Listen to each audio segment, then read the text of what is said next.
ಚಿಕ್ಕಮಗಳೂರಿಗೆ ಪ್ರವಾಸಕ್ಕೆ ಅಂತ ಬರುವಂತಹ ಪ್ರವಾಸಿಗರೇ ಎಚ್ಚರ ಎಚ್ಚರ. ಕಾರಣ 6 ದಿನಗಳ ಕಾಲ ಪಶ್ಚಿಮ ಘಟ್ಟಗಳ ಸಾಲಿನ ಪ್ರವಾಸಿ ತಾಣಗಳಿಗೆ ನಿರ್ಬಂಧವನ್ನ ಹೇರಲಾಗಿದೆ, ನಿಷೇಧಿಸಲಾಗ್ತಾ ಇದೆ. ಕಾರಣ ಏನು ಅಂತ ಕೂಡ ಡೀಟೇಲ್ಸ್ ಕೊಡ್ತೀವಿ, ಯಾವಾಗ್ಲಿಂದ ಅಂತ ಕೂಡ ಹೇಳ್ತೀವಿ.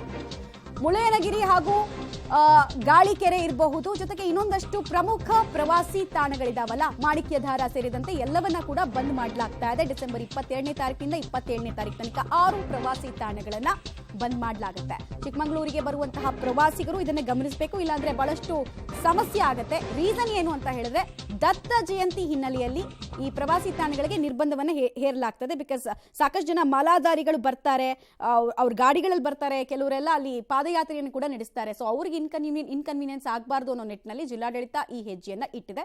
ಪ್ರತಿ ವರ್ಷ ಕೂಡ ಇಂಥದ್ದೊಂದು ಕ್ರಮವನ್ನ ಕೈಗೊಳ್ತಾ ಬರ್ತದೆ. ಈ ವರ್ಷ ಕೂಡ ಅದನ್ನ ಮುಂದುವರಿಸಲಾಗಿದೆ. ಬಟ್ ಇಯರ್ ಎಂಡು ಹೋಗಿ ಚಿಕ್ಕಮಗಳೂರಿನಲ್ಲಿ ಕಳಿಯೋಣ ಅಂತ ಅನ್ಕೊಳ್ತಾ ಇದ್ದವರು, ಪ್ರವಾಸಿ ತಾಣಗಳನ್ನ ನೋಡಬಹುದು ಅಂತ ಅನ್ಕೊಳ್ತಾ ಇದ್ದವರು ಈ ಡೇಟಿಂದ ಈ ಡೇಟಿಗೆ ಹೋಗಬೇಡಿ, ಇಲ್ಲಾಂದ್ರೆ ಬಹಳಷ್ಟು ಇನ್ಕನ್ವೀನಿಯನ್ಸ್ ನಿಮ್ಗೆ ಆಗುತ್ತೆ, ಮತ್ತೆ ಹೋಗಿನೂ ಪ್ರಯೋಜನ ಆಗಲ್ಲ. ಸೊ ಡೇಟ್ಗಳು ಡಿಸೆಂಬರ್ 22ನೇ ತಾರೀಕಿನಿಂದ 27ನೇ ತಾರೀಕು ತನಕ 6 ದಿನಗಳ ಕಾಲ ಗಿರಿ ಭಾಗಕ್ಕೆ ನಿರ್ಬಂಧವನ್ನು ಹೇರಲಾಗಿದೆ.